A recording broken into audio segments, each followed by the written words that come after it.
Okay, let's go. Bonjour à tous, ici Maître Lex, votre juriste préféré. Aujourd'hui, on attaque un grand classique. Un radar mal signalé, est-ce que ça se conteste? Parce que sur Internet, on voit de tout. Certains disent que si le panneau n'est pas là, tu peux faire annuler ton amende. D'autres affirment que la loi t'oblige à être prévenu avant chaque radar. Alors, qu'est-ce qui est vrai? Et surtout, qu'est-ce que dit vraiment la loi?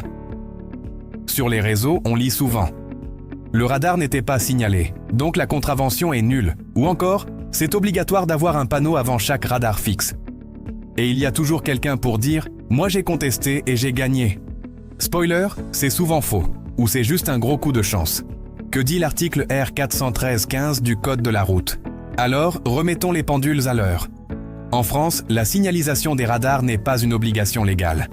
Il n'existe aucun texte de loi ni aucun article du Code de la route qui oblige les autorités à signaler la présence d'un radar fixe ou mobile.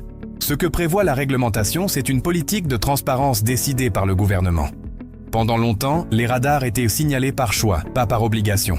En clair, si un panneau est présent, tant mieux. S'il ne l'est pas, ton amende reste parfaitement valable. Et la Cour de cassation l'a déjà confirmé à plusieurs reprises. L'absence de panneau n'affecte pas la régularité du contrôle de vitesse.